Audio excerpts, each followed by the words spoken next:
राष्ट्रवादीचे ज्येष्ठ नेते छगन भुजबळ यांनी काल मंत्रिपदाची शपथ घेतल्यानंतर आता समर्थकांकडून त्यांना पालकमंत्री पद दिलं जावं अशी जी मागणी आहे ती केली जात आहे। आपण जर बघितलं तर या सगळ्या पार्श्वभूमीवर नाशिकच्या मुंबई नाका परिसरामध्ये हे जे बॅनर आहे ते खरं तर चर्चेचा विषय बनला जातोय। या ठिकाणी आता नाशिकला वालीही तुम्ही आणि पालकमंत्रीही तुम्हीच असा आशय खरं तर समता परिषदेच्या कार्यकर्त्यांकडून या ठिकाणी देण्यात येतोय। खरं तर राष्ट्रवादीचे नाशिक जिल्ह्यामध्ये सर्वाधिक आमदार आहे, 7 आमदार राष्ट्रवादीचे आहे। या सगळ्या पार्श्वभूमीवर जर बघितलं तर नाशिकचं पालकमंत्रीपद जे रखडलेलं आहे ते आता पुन्हा राष्ट्रवादीकडे यावं अशी जी मागणी आहे ती या बॅनरच्या माध्यमातून केली जाते। राष्ट्रवादीच्या खालोखाल भाजपचे देखील आमदार आहे, मात्र राष्ट्रवादीचे सर्वाधिक आमदार असल्याने छगन भुजबळ यांच्या कामाचा आणि अनुभवाचा विचार करता आगामी सिंहस्थ कुंभमेळ्याच्या पार्श्वभूमीवर त्यांचे अनुभव लक्षात घेतात त्यांनाच पालकमंत्रीपद द्यावं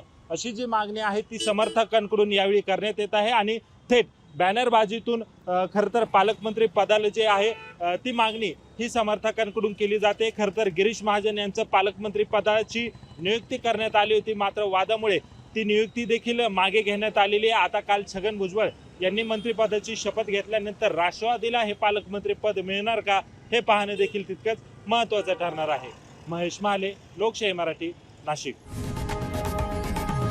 लोकशाही मराठी ऐका, पहा, जागरूक रहा।